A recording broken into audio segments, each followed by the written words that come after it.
Karl Barth, quien no apoyó la ortodoxia clásica, una vez hizo la observación de que, a su juicio, la palabra más importante en todo el Nuevo Testamento es la palabra griega huper, que significa en nombre de, en favor de, indicando una redención que se realiza vicariamente, una redención que se logra para nosotros por otra persona.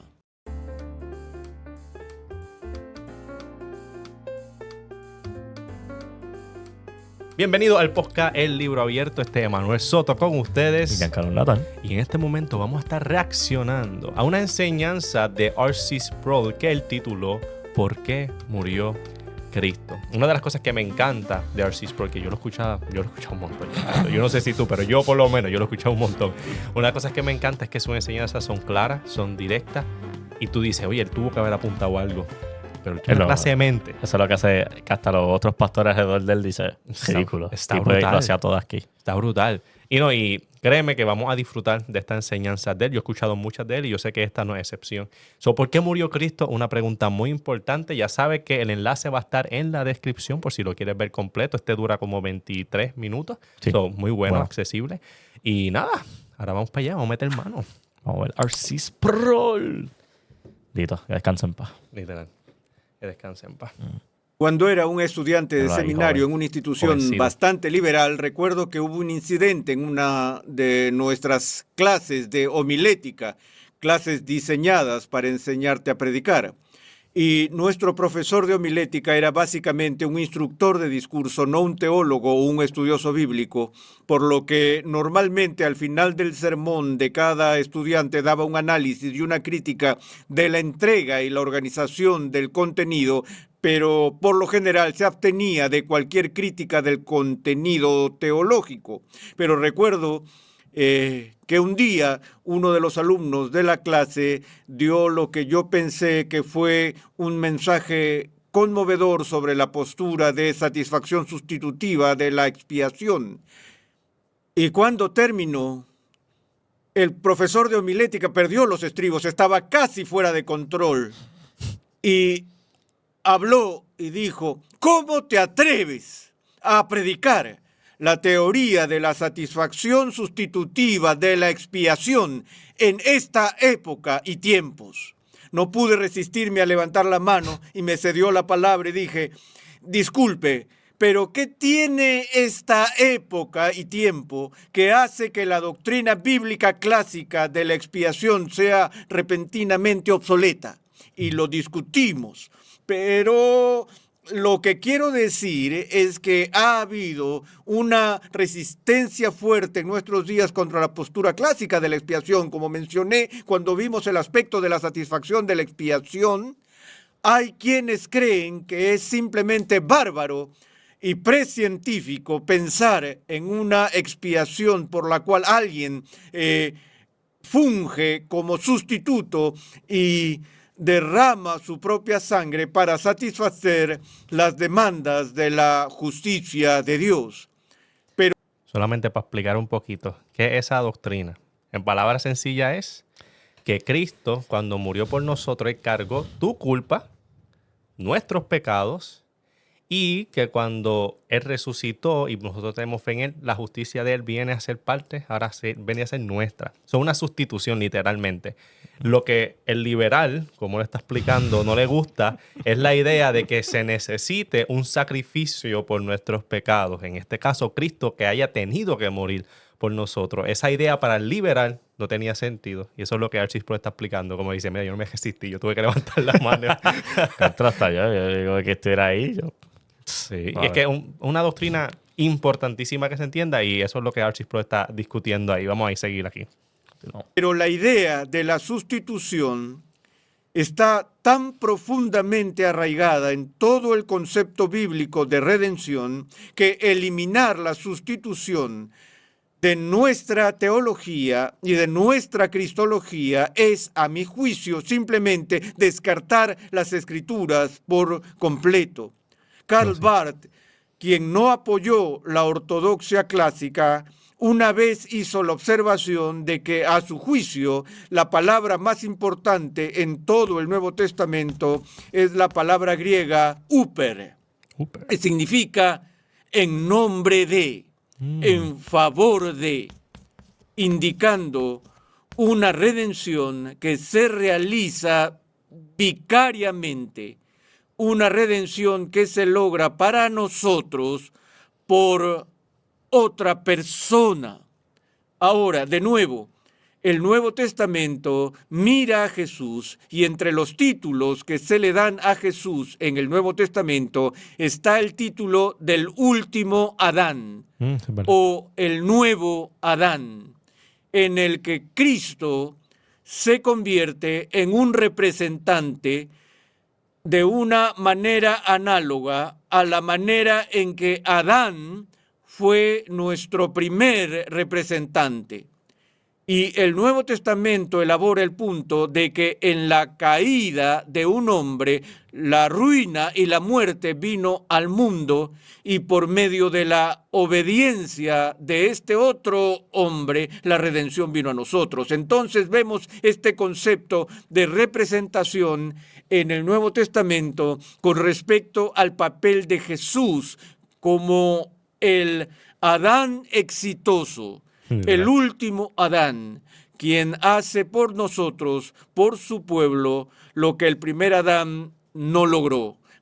Pero también, si volvemos al Antiguo Testamento, vemos cómo todo el concepto de expiación funciona en Israel, mediante un sistema elaborado de rituales y ceremonias que Dios mandó a su pueblo en términos del día de expiación anual, en el que participaron varios animales. En primer lugar, el sumo sacerdote, quien fue seleccionado y solo era capaz de ofrecer el sacrificio requerido por Dios para expiar los pecados del pueblo, antes de que él mismo pudiera ofrecer el sacrificio, tuvo que ofrecer sacrificios propios a fin de estar calificado para actuar como sacerdote para el resto del pueblo. Y luego, por supuesto, en el drama del ritual de la expiación, en el tabernáculo y en el templo, estaban presentes dos animales distintos. Por un lado, estaba el macho cabrío expiatorio, y ustedes recuerdan cómo, en el caso del Antiguo Testamento, uno de los ritos asociados con el día de la expiación fue cuando este macho cabrío fue llevado al sacerdote, al sumo sacerdote, y el sumo sacerdote luego puso sus manos sobre la parte posterior del macho cabrío, que simbolizaba el traslado o la imputación de los pecados del pueblo al macho cabrío. Y Eso es importante, porque ahí de nuevo conectamos con lo que te está explicando, la sustitución, y eso representaba, porque el Antiguo Testamento es una sombra de lo que habría de venir, cómo los pecados se transfieren entonces a ese animal o a ese sacrificio para que muera en nuestro lugar. Esto está bueno. Por eso, otra razón, porque el Viejo Testamento y el Nuevo Testamento es preload, es todo lo que pasó, los sacrificios de las capas, por algo Jesús fue un sacrificio, fue lo mismo que estamos haciendo todas nuestras vidas, pero además de ser, ¿sabes? Porque el animal tiene que seguir haciéndolo, porque antes Dios te decía, tenés que hacerlo, tenés que hacerlo. Eso se hacía anualmente. Sí, eso tiene que estar allí con la cabrita. No, una vez al año, y el sumo sacerdote, como explica, que eso es el Antiguo Testamento, tenía que primero sacrificar sacrificios de sus pecados para él primero, para entonces poder entrar al lugar santísimo. Para él poder estar cualificado, ya que está limpio, ¿verdad? Libre de pecado. Para ese momento más nada, porque... Sí. Ahí es que Hebreo lo menciona, que Hebreo dice que esos sacrificios eran imperfectos porque no podían santificar o limpiar perfectamente, y no fue hasta que vino Cristo y lo hizo perfectamente. Incluso me vino un tema que podía ser hasta muy bueno para una predicación, cuando dice, así como tú ponías las manos encima de ese sacrificio, ¿tú has puesto tus manos en Jesús? Eso está buena por la predicación. Bueno, vamos a seguir un ratito más aquí. Vamos a terminar. Luego el macho cabrío era expulsado al desierto, fuera del campamento, afuera, donde la presencia de Dios se experimentaba en bendición. eso fue solo una parte de la expiación. La otra parte era la matanza del cordero, cuya sangre fue entonces rociada sobre el propiciatorio, lo cual era la tapa del arca del pacto, que era el trono de Dios que se encontraba en el lugar santísimo.